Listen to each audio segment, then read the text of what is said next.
या कुन्देन्दुतुषारहारधवला या शुभ्रवस्त्रावृता या वीणावरदण्डमण्डितकरा या श्वेतपद्मासना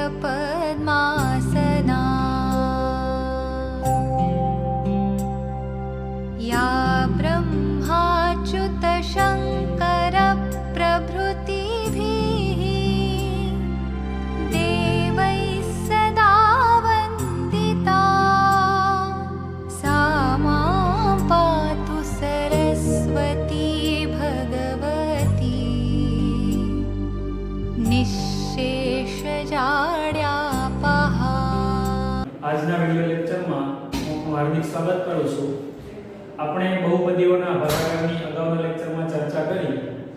હવે અંતિમ પડાવ તરફ જઈએ તો આપણને એક વિશિષ્ટ પ્રકારના દાખલા આપેલા છે, જેમાં ઉદાહરણ 9 માં આપણે જોઈએ તો ઉદાહરણ 9 માં રકમ કંઈક આ પ્રમાણે છે કે વર્ગમૂળ 2 અને માઈનસ વર્ગમૂળ 2 એ આ બહુપદીના શૂન્યો હોય તો બાકીના શૂન્યો શોધો। કોઈ પણ બહુપદી હોય એના મહત્તમ શૂન્યો છે એની મહત્તમ ઘાતાંક જેટલા હોઈ શકે છે। ધેટ મીન્સ કે અહીંયા બહુપદીની ઘાતાંક છે 4, જેમાંથી બે શૂન્યો આપેલા છે તો બાકીના બે શૂન્યો આપણે મેળવવાના છે। એક પણ હોઈ શકે, બે પણ હોઈ શકે। તો એ કઈ રીતે મળે એની આપણે પ્રોસેસ સમજવાની છે। અગાઉ દાખલા જોયા એના કરતા થોડો અલગ દાખલો છે। નો ડાઉટ કે આમાં પણ આપણે બહુપદીઓના ભાગાકારની પ્રક્રિયા કરવાની છે। તો સૌપ્રથમ સમજીએ કે આપણને બે શૂન્યો આપેલા છે। શૂન્યનો મતલબ થાય x ની કિંમત। તો આપણે અહીંયા સ્ટાર્ટ કરીશું x બરાબર 2 અને x બરાબર માઈનસ વર્ગમૂળ 2, x બરાબર વર્ગમૂળ 2 અને x બરાબર માઈનસ વર્ગમૂળ 2 પાસે આ શૂન્યો પરથી આપણે એક અવયવ બનાવીશું અને અવયવને બહુપદી વડે ભાગાકાર કરીશું। તો શૂન્ય પરથી અવયવ બનાવવા માટે વર્ગમૂળ 2 ને આપણે સામે મોકલીએ, માઈનસ વર્ગમૂળ 2 ને સામે મોકલીએ તો કે આ પ્રમાણે થાય x માઈનસ વર્ગમૂળ 2 બરાબર 0 અને અહીંયા થશે x પ્લસ વર્ગમૂળ 2 બરાબર 0। આ શૂન્યો છે તો આપણે શૂન્યોને હવે બંનેને એક સાથે ભેગા કરી દઈએ તો x પ્લસ વર્ગમૂળ 2 અને x માઈનસ વર્ગમૂળ 2 બરાબર 0 માટે હવે આ બંનેનો ગુણાકાર કરીએ તો એકવાર માઈનસ અને એકવાર પ્લસ એટલે પૂર્ણ વર્ગના તફાવતની રીત જે આપણે 8મા ધોરણથી ભણીએ છીએ એ એપ્લાય કરીશું તો અહીંયા આવશે x² - 2 બરાબર 0। હવે બરાબર ધ્યાન રાખશું કે આ x ની કિંમત તો આપેલી છે એના પરથી આપણે એક અવયવ બનાવ્યો x² - 2। હવે આપણે એવું લખીશું કે માટે x² - 2 એ આપેલ બહુપદીનો એક અવયવ છે। હવે આપેલ બહુપદીનો એક અવયવ છે નો મતલબ એમ થાય કે x² - 2 વડે આ બહુપદીનો ભાગાકાર કરીશું તો આપણને શેષ 0 મળશે। આગળ દાખલામાં જોયું હતું શેષ 0 મળશે, સાથે એક આપણને ભાગફળ મળશે। એ ભાગફળ પરથી આપણે બાકીના બે શૂન્ય લાવીશું તો x² - 2 વડે આપણે બહુપદીનો ભાગાકાર કરીએ તો બહુપદીને આપણે ભાગાકારની પોઝિશનમાં લખીએ। અહીંયા આવશે 2x ની 4 ઘાત માઈનસ 3x નો ઘન minus 3x square plus 6x minus 2 ઘાતાંક છે ઉતરતા ક્રમમાં છે આપણે ચેક કરી દીધું। હવે જે ભાજક બહુપદી જે આપણો અવયવ છે એ આવશે તો તે માટે આપણે ક્રમમાં પદ ગોઠવીએ અને સાથે પદ તૂટે છે એ ઉમેરીએ। અવયવ છે એનો મતલબ એવો થશે કે આપણને આપેલી બહુપદીનો ભાગાકાર છે આ આપણે જે અવયવ બહુપદી છે એની સાથે કરીશું તો આપણને શેષ 0 મળશે। તો ભાગાકારની શરૂઆત કરીએ 2x ની 4 ઘાત નો x² સાથે ભાગાકાર કરીએ તો 2x ની 4 ઘાત નો x² સાથે ભાગાકાર કરીએ તો આપણને મળશે અહીંયા 2 ઘાત એટલે આવશે 2x²। હવે આ 2x² ને ભાગફળમાં મૂકીએ 2x² નો x² સાથે ગુણાકાર કરીએ એટલે આવશે 2x ની 4 ઘાત પ્લસ પ્લસ પ્લસ 0 ગુણ્યા 2 એટલે 0x³ માઈનસ પ્લસ માઈનસ 2 ગુણ્યા 2 એટલે 4x². નિશાની ચેન્જ કરીએ, માઈનસ માઈનસ અને પ્લસ. અહીંયા ઉડશે, અહીંયા આ છે -3, અહીંયા આવશે પ્લસ -0. તો -3 અને -0 આવશે -3, એટલે આ થશે -3x નો ઘન. આ છે -3, અહીંયા છે +4. માઈનસ પ્લસ માઈનસ મોટી સંખ્યામાંથી નાની સંખ્યા બાદ કરીએ, 4 માંથી જશે 3, 4 માંથી 3 જાય તો આવશે 1, તો આવશે +1 પ્લસ 6x માઈનસ 2. વિદ્યાર્થી મિત્રો અહીંયા બાબત એ ધ્યાનમાં રાખવાની છે કે જે બાળકોને આ સરળ લાગે છે એ ઘણી વખત અહીંયા મિસ્ટેક થઈ શકે છે. પ્લસ માઈનસ માં ઘણા બધા બાળકો મિસ્ટેક કરે છે. જોવામાં આ સરળ લાગે છે પણ ગણીએ ત્યારે ઘણી વખત મિસ્ટેક થાય છે. આગળ વાત કરીએ, ફરીવાર પહેલા પદનો ભાગાકાર કરીશું. -3x નો ઘન અને x², તો x² નો ભાગાકાર કરીએ તો આવશે -3x, જે આપણે લખીશું અહીંયા.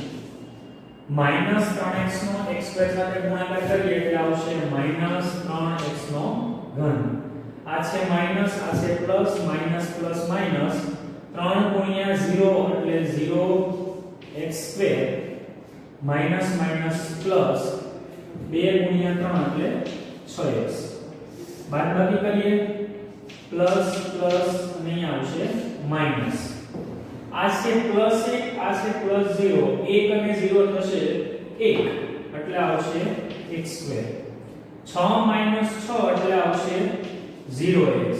ઉપરથી લાવીએ -2. x² નો x² સાથે ભાગાકાર કરીશું તો સિમ્પલ છે કે ત્યાં 1 આવશે, +1. 1 નો ગુણાકાર આ દરેક પદ સાથે કરીશું તો આવશે x² +0x -2. નિશાની વચ્ચે બદલાવીએ તો નિશાની કંઈક આ પ્રમાણે આવશે, માઈનસ માઈનસ પ્લસ. બધા પદ જશે, આવશે આન્સર 0. હવે આન્સર 0 મળ્યો તો હવે પછીની પ્રોસેસ શું છે? તો આપણે જોયું કે શૂન્ય આવેલા હતા, શૂન્ય પરથી આપણે એક અવયવ બનાવ્યો, જે બહુપદીનો અવયવ હોય એ વાત કરી. એ અવયવ વડે આપણે બહુપદીનો ભાગાકાર કર્યો, આન્સર હંમેશા 0 આવશે. ન આવે તો આપણે ગણતરી કરતી વખતે તો સમજવાનું કે આપણે કંઈક લોચા કર્યા હોય. હવે આ બંનેનો ભાગાકાર કર્યા પછી આપણને કિંમત મળી રહેશે ભાગફળ. હવે આ ભાગફળના આપણે અવયવ પાડવાના છે, જેમાંથી આપણને બાકીના શૂન્ય મળશે. તો ભાગફળ બરાબર આપણે અવયવ પાડવા માટે લઈ લઈએ 0. 2x² - 3x + 1. આ ભાગફળને આપણે અવયવ પાડીશું, આના બરાબર લઈ લઈએ 0. તો અવયવ પાડવાની પ્રોસેસમાં આપણે જોઈએ તો પહેલા અને છેલ્લા પદનો ગુણાકાર કરવાનો આવે, એટલે કે 2 એકા 2, 2 એકા 2. બેના એવા અવયવ પાડીશું કે સરવાળો કરતા 3 આવે તો બેના અવયવ પડે 2 એકા 2, જેનો સરવાળો થાય 3. નિશાનીઓ બદલાવીએ તો પહેલી નિશાની આવશે માઈનસ, બીજી આવશે માઈનસ પ્લસ માઈનસ. બંને બહુપદીના છેદમાં આપણે લખીશું 2x, બંને અવયવના છેદમાં લખીશું આપણે 2x 2x. જે આપણે અગાઉ શીખેલા કે જે ઘાતાંક હોય એ કાઢી નાખો, વધી આપણે અહીંયા મૂકીશું. તો આ 2 અને 2 કાઢીએ તો અહીંયા વધે 1. તો ફાઇનલી આપણા અવયવ બનશે x - 1 અને અહીંયા આવશે 2x - 1 બરાબર 0. x - 1 અને 2x - 1 બરાબર 0. હવે આ બંનેને આપણે 0 સાથે સરખાવીએ તો એ આવશે x - 1 બરાબર 0, 2x - 1 બરાબર 0. -1 ને સામે લઈ જઈએ તો એ આવશે +1. અહીંયા -1 સામે જાય એટલે આવશે +1 ને 2 અહીંયા આવશે ભાગાકારમાં, તો x બરાબર આવશે 1/2. તો મિત્રો આપણને અહીંયા x ની બે નવી કિંમત મળી, x બરાબર 1 અને x બરાબર 1/2. તો આપણે લખીશું કે માટે બહુપદીના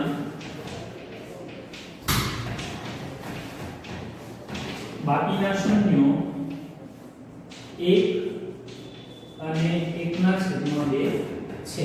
તો આ વિદ્યાર્થી મિત્રો વિશિષ્ટ પ્રકારનો દાખલો છે, એમાં ઘણી લાંબી પ્રોસેસ છે.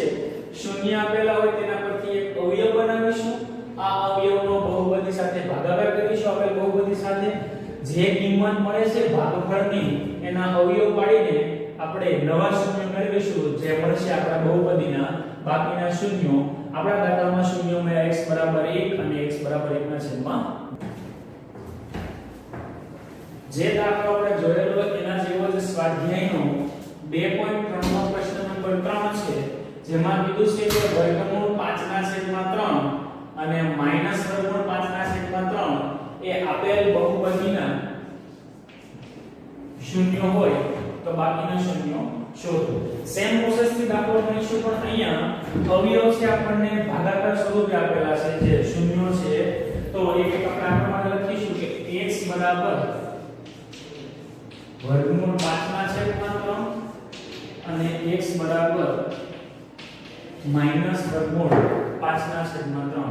વિદ્યાર્થી મિત્રો વર્ગમૂળ છે આખા ભાગાકારને લાગેલો છે, આપણે સેપરેટ કરીશું, અંશને અને છેદને વર્ગમૂળ લગાવીશું એટલે કે આ પ્રમાણે થશે x બરાબર વર્ગમૂળ 5 ના છેદમાં વર્ગમૂળ 3, x બરાબર વર્ગમૂળ 5 છેદમાં વર્ગમૂળ 3.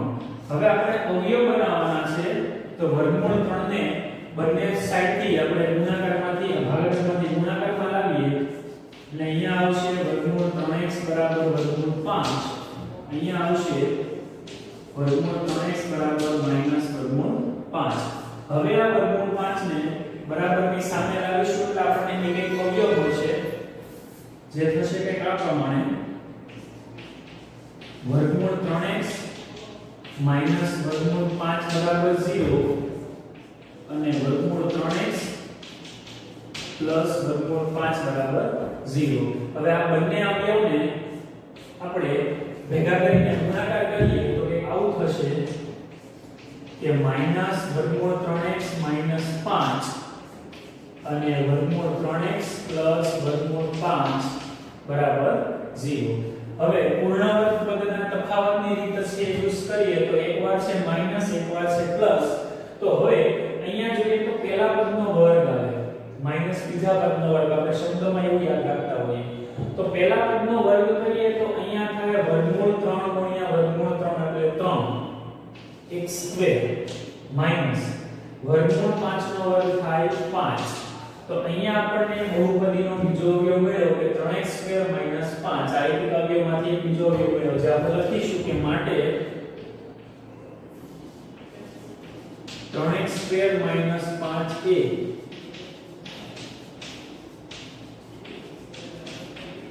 આપેલ બહુપદીનો અવયવ છે. તો હવે આ અવયવ આપણને મળ્યો છે, એના વડે આપેલ બહુપદીનો આપણે ભાગાકાર કરીશું. તો ભાગાકાર કરવા માટે આપણે ભાગાકારની પ્રોસેસ છે કરીએ તો અહીંયા ઘાતાંક છે 3x ની 4 ઘાત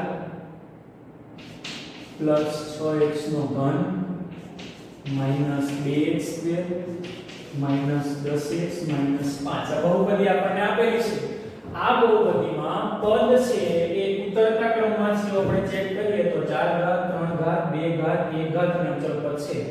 જે બહુપદી વડે આપણે ભાગાકાર કરવાનો છે એમાં જોઈએ તો x વાળું પદ નથી તો આપણે સાથે ઉમેરી દઈશું.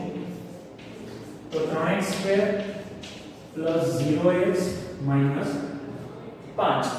આ પ્રમાણે આપણે બહુપદી ભાજક અને ભાજ્યને સ્થાને લખી હવે બંનેમાં પહેલા પદનો ભાગાકાર કરીશું. તો 3x ની 4 ઘાત અને 3x નો વર્ગ બંનેનો ભાગાકાર કરીએ તો 3x ની 4 ઘાત અને 3x નો વર્ગ કરીએ તો 3 3 જશે, અહીંયાથી 2 ઘાત અને અહીંયાથી 2 ઘાત જાય તો ફાઇનલ આન્સર આવે x સ્ક્વેર. હવે આ x² ને આપણે ભાગફળમાં મૂકીએ અને એનો ભાજક સાથે ગુણાકાર કરીએ તો x² નો દરેક પદ સાથે ગુણાકાર કરીશું તો x² નો 3x² સાથે ગુણાકાર થાય 3x ની 4 ઘાત આ છે પ્લસ 0x ગુણ્યા x² એટલે 0x³ માઈનસ પ્લસ માઈનસ 5 ગુણ્યા x² એટલે 5x². નિશાનીઓ ચેન્જ કરીશું માઈનસ માઈનસ અને અહીંયા આવશે પ્લસ 6 માંથી 0 જશે તો આવશે 6 એટલે એ થશે 6x³ અહીંયા છે -2 અહીંયા છે +5 તો -2 અને +5 સરવાળો બાદબાકી કરીએ તો 5 માંથી 2 જાય તો આવશે +3x² ઉપરથી આવે -10x -5 નિશાનીઓ ચેન્જ કરીએ તો 6 ભાગાકાર કરીએ તો 6x ના ઘન અને 3x ના વર્ગનો ભાગાકાર કરવાનો છે 6x³ 3x². 3 અને 6 અહીંયા x² અહીંયાથી 2 ઘાત જાય તો આન્સર આવે 2x. 2x ને આપણે ભાગફળમાં મૂકીએ તો આવશે +2x. હવે આ 2x નો દરેક પદ સાથે ગુણાકાર કરીને અહીંયા મૂકીશું તો 2x નો 3x² સાથે ગુણાકાર કરીએ તો 3 દુ 6 એ આવશે 6x નો ઘન. આ પ્લસ એટલે પ્લસ 0 ગુણ્યા 2 એટલે 0x² માઈનસ પ્લસ માઈનસ 5 દુ 10x. નિશાનીઓ ચેન્જ કરીશું માઈનસ માઈનસ અને પ્લસ 3 માંથી 0 જાય એટલે આવશે 3x². -10 + 10 એટલે 0 એટલે અહીંયા લખીશું +0x -5. ફરીવાર 3x² નો ભાગાકાર 3x² સાથે કરીએ એટલે આવશે 1 +1. હવે 1 નો ગુણાકાર દરેક પદ સાથે કરીએ તો એ જ આવશે તો એ થશે 3x² +0x -5. નિશાની આવશે માઈનસ માઈનસ પ્લસ. વિદ્યાર્થી મિત્રો યાદ રાખવું કે હંમેશા આ પ્રકારના દાખલામાં ભાગાકારની કોશિશ કરીએ ત્યારે આપણને શેષ 0 મળશે. હવે આગળ તરફ જઈએ તો આપણને અહીંયા ભાગાકાર કરતા એક ભાગફળ બહુપદી મળી છે x² + 2x + 1 એના બરાબર 0 લઈને આપણે બહુપદીના બાકીના શૂન્ય મેળવીશું તો ભાગાકાર કરીને આપણને જે બહુપદી મળી છે x² + 2x + 1 એના આપણે અવયવ પાડીશું. તો અવયવમાં આપણે જોઈએ તો પહેલા અને છેલ્લા પદનો ગુણાકાર કરીએ તો એ થાય 1 * 1. 1 ના એવા અવયવ પાડો કે સરવાળો કરતા 2 આવે તો 1 ના અવયવ પડે 1 * 1 સરવાળો 2 થશે. નિશાનીઓ જોઈએ તો અહીંયા આવશે પ્લસ પ્લસ પ્લસ પ્લસ બંનેના છેદમાં આપણે મૂકીશું xx તો આપણને અવયવ એક આ પ્રમાણે મળશે x + 1 = 0. તો આવું થશે x + 1 = 0 x + 1 = 0 પ્લસ 1 સામે જશે તો આવશે -1 અહીંયા આવશે પ્લસ 1 સામે જશે તો -1. તો આ મળ્યા આપણને બહુપદીના બાકીના શૂન્યો. તો લખીશું છેલ્લા આન્સરમાં કે માટે બહુપદીના બાકીના શૂન્યો -1 છે અથવા એક વખત લખો તો પણ ચાલે. તો આપણે બે પ્રકારના દાખલા જોયા. બંનેમાં બહુપદીના બે શૂન્ય આપેલા હોય છે અને બાકીના બે શૂન્ય આપણે ગણતરી કરીને મેળવવાના હોય છે. 3 માર્ક્સના દાખલામાં આ પ્રકારના દાખલા પૂછી શકાય.